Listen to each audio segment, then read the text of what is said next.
Merci de faire confiance au journal de la ville, mesdames et messieurs. Voici le sommaire. Assemblée nationale, les députés Bertin Moubonzi de l'UNC, désigné président de la commission de défense et sécurité de l'Assemblée nationale.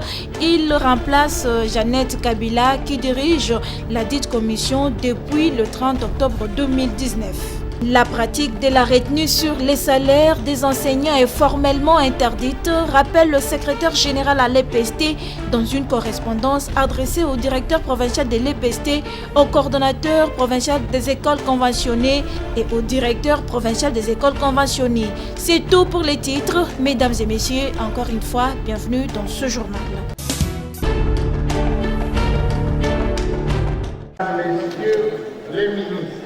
L'interpellation du ministre en charge de la recherche scientifique et innovation technologique à la Chambre basse du Parlement a fait l'objet d'un vif débat en rapport avec l'éruption volcanique survenue récemment dans la ville de Goma et ses environs. À l'issue des interventions, les élus du peuple ont émis diverses préoccupations portant notamment sur la politique du gouvernement en rapport avec la gestion des catastrophes naturelles, la déliquescence de la recherche scientifique en RDC, la faiblesse de l'État sur les questions de recherche et d'innovation, la modicité du budget alloué à ce secteur, sa redynamisation ainsi que la prise en charge du personnel de l'Observatoire volcanologique de Goma. Nous nous sommes rendus compte qu'après la lecture de l'interpellation par notre collègue Mwindou, ainsi que des réponses qui ont suivi par le ministre, il s'est avéré que c'était une catastrophe naturelle. Nous avons plus privilégié de faire des recommandations pour qu'on ne puisse pas vivre ça dans l'avenir. Donc, entre autres, les recommandations sur la redynamisation de la recherche scientifique dans notre pays, ainsi que la prise en charge correcte des gens qui travaillent dans l'OVG. Il faut d'abord dire que cet observatoire n'est pas le fruit de la volonté congolaise, c'est le fruit de la coopération. Et à partir du moment où la coopération avait arrêté le transfert de ressources, on est arrivé à cette situation où finalement on ne pouvait pas prévoir ce qui est arrivé. Aujourd'hui, il n'y a aucun moyen qui est mis à la disposition de ces centres-là. Donc nous espérons que l'État va se ressaisir. Il faut ensuite une loi sur la recherche scientifique. Il faut qu'il y ait des états généraux pour faire le point sur les risques naturels, leur prévention et leur gestion. Malgré la réponse du ministre et même sa réplique séance tenante, quelques députés nationaux, visiblement pas satisfaits, affirment que cette situation, puisque prévisible, aurait pu être évitée. D'autant plus qu'il y avait déjà des signes précurseurs. Ce qui s'est passé à Goma, c'est une catastrophe. Je compatis avec toute la population de Goma, mais nous devons reconnaître que l'OVG a induit la République en erreur. Ils ont induit parce que déjà, il y a eu un groupe de scientifiques à février 2020 qui avait trouvé que toutes les conditions étaient déjà réunies pour que la lave puisse se déverser sur la ville de Goma.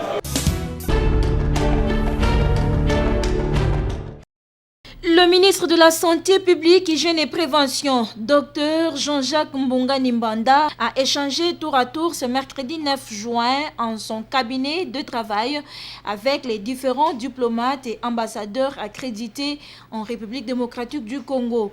Il s'agit du Dr Réginald Morelles, ancien ministre belge de la coopération internationale, de Madame Stéphanie Seydou, ambassadrice pour la santé mondiale, ainsi que de l'ambassadeur d'Égypte en RDC, Amdi Chabar. C'est le docteur Réginald Morelles, ancien ministre belge de la coopération internationale, qui a été le premier à prendre langue avec le patron de la santé publique.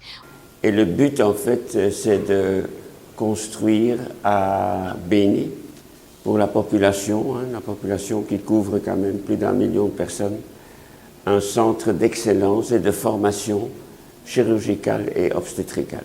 J'ai eu l'idée aussi d'y associer une petite unité commerciale, bien sûr dans le domaine médical. Ça pourrait être une pharmacie commerciale ou bien une unité de production d'oxygène. Il faut noter que le docteur Réginald Morales a été accompagné de l'ambassadeur du Royaume de Belgique en RDC, Joe Indekeu. Juste après cette audience, le docteur Mbongani a reçu Stéphanie Seydou, ambassadrice pour la santé mondiale, qui est venue exprimer la solidarité de la France au peuple congolais qui est touché par les conséquences graves de l'éruption volcanique. En premier lieu, je venais exprimer la solidarité de la France au peuple congolais qui est touché par cette éruption volcanique très grave, et la France apporte un soutien humanitaire d'urgence. Et par ailleurs, nous avons évoqué également la coopération qui est une coopération de long terme, déjà en place depuis de nombreuses années de la France au secteur de la santé. Elle a démarré en soutien à la lutte contre l'épidémie d'Ebola. Elle s'est renforcée pour renforcer les capacités de la RDC en matière de surveillance épidémiologique. Et on a vu avec l'épidémie du Covid-19 à quel point tout cela était utile et important. Et donc nous avons évoqué ensemble les pistes à renforcer pour à la fois renforcer cette surveillance épidémiologique et plus largement l'accès de la population de RDC à la couverture santé universelle, c'est-à-dire une santé à la fois de soins primaires, mais aussi en tant que de besoins, tous autres besoins plus spécifiques de santé. Pour sa part, l'ambassadeur égyptien est venu présenter ses civilités au docteur Mbongani Jean-Jacques. Au cours de leur entretien, Hamdi Chabar a réaffirmé l'engagement du pays des pharaons d'accompagner la RDC dans le domaine de la santé. On a discuté les aspects de coopération bilatérale entre les deux pays dans le domaine de la santé. On a une très longue histoire de coopération dans le domaine de la santé. On a révisé la situation actuelle et aussi le potentiel de coopération au futur dans ce domaine important.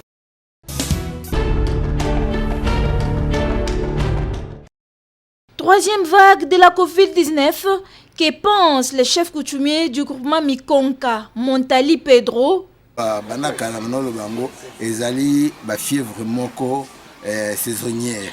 Boyebi ke tango elanga ya ka ba rimba tout ezalaka. Donc prévention ana so ba yeba banakala ba biloko ne se manifestaka na tango to konga na saison oyo. On mettait tout le traitement nango. Devant la lisière, il y a saison ça signon soto monaka ba phénomène wana ba symptômes wana se manifestaka na Congolais nyonso surtout biso bana kisasa. Po eloko ne se manifestaka. Ce que l'on a dans toute la période où on a eu, ce que l'on a des mesures barrières, on a des Et quant au chef coutumier du village Kimpoko, Marc Likibi, cette troisième vague de la Covid-19 est plus virulente. La population doit se protéger en respectant les mesures barrières édictées par les autorités compétentes. Monsieur l'État doit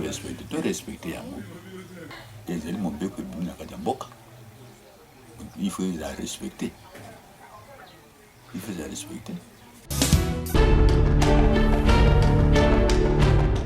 Spoliation de 7 hectares de terre au village Kimpoko, le chef coutumier de ces villages, Marc Likibi, s'insurge contre l'ancien vice-ministre de l'Intérieur, Azuka, qui l'accuse d'avoir falsifié les documents.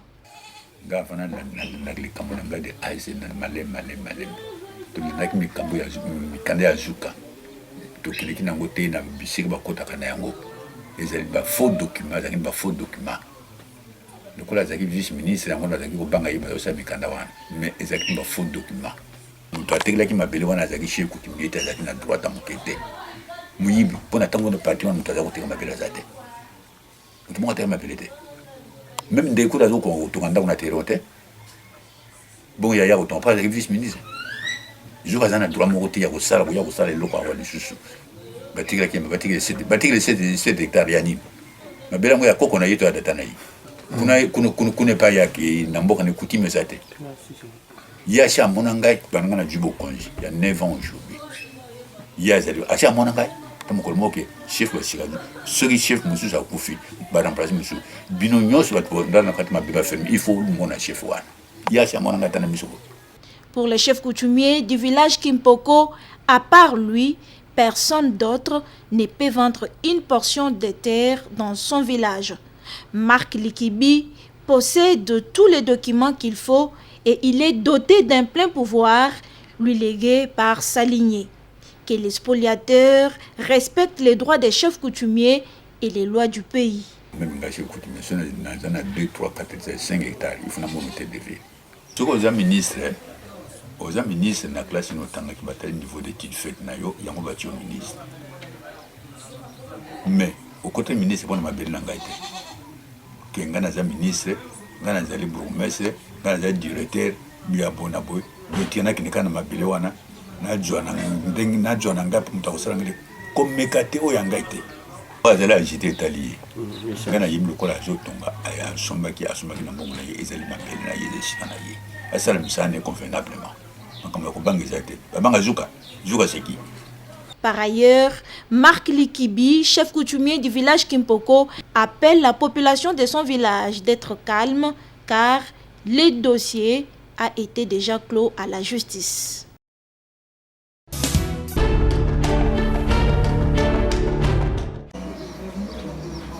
Tel que prévu dans la législation congolaise, il est recommandé aux parents de déclarer leurs enfants au service de l'état civil 90 jours après leur naissance.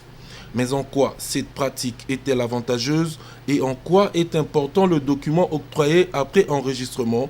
Ewagi Bailotaka, chef de quartier Mpassa 3 à Bibois, renseigne.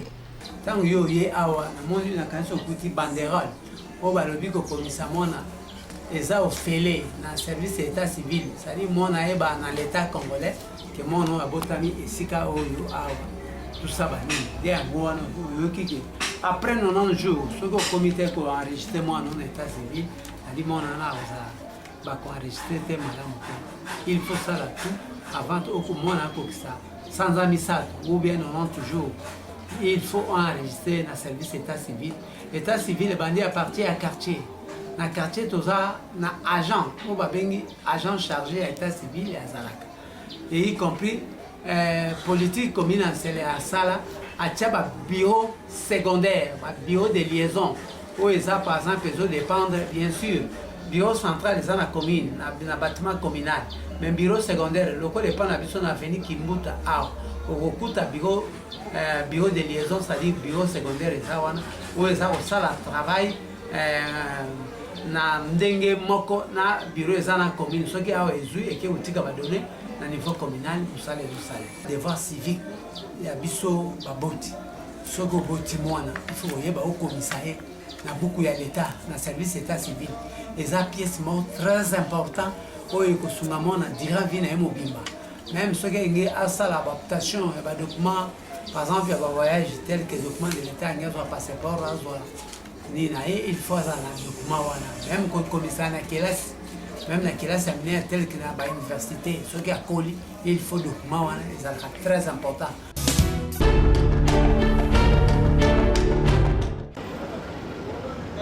Ouverture ce mercredi 9 juin à Kinshasa, au centre Liloba Delemba, de la 21e édition des synergies des ONG de Kinshasa sous le thème central « Défi du gouvernement de l'Union sacrée de la nation face aux attentes des citoyens dans les contextes des déficits de transparence et des redevabilités et du règne de la corruption, du détournement des deniers publics ainsi que l'insécurité généralisée en RDC, particulièrement à l'Est. » C'était en présence du chef des divisions urbains du plan, Nestor Mouleta, qui a procédé à l'ouverture de cette 21e édition.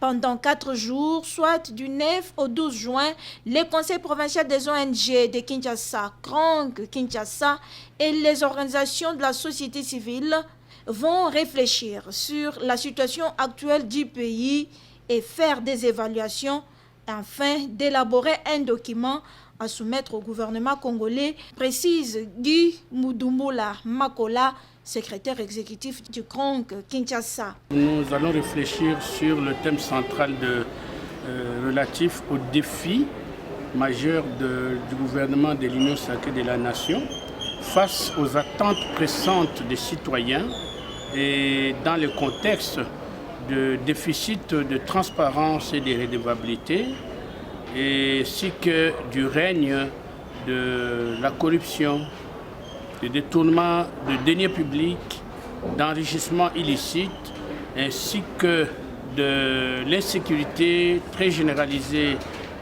dans le pays, mais particulièrement à l'est de la République.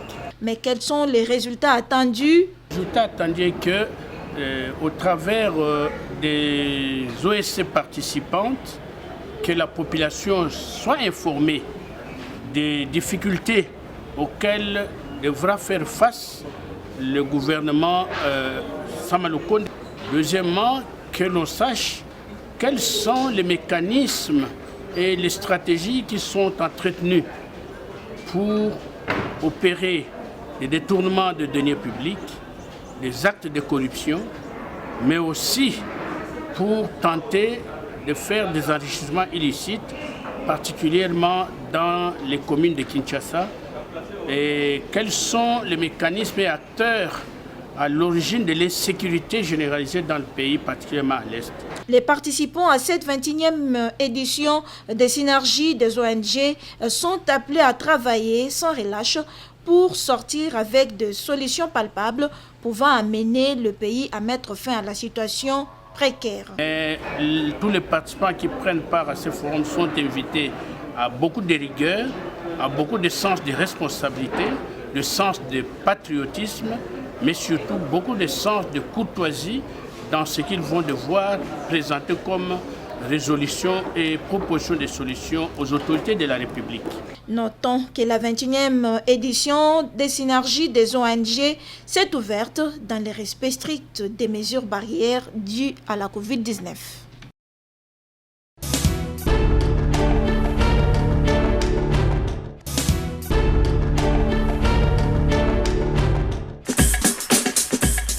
Nous sommes arrivés à la fin de ce journal de la ville, mesdames et messieurs. Merci de l'avoir suivi. Le prochain rendez-vous est fixé pour ce vendredi.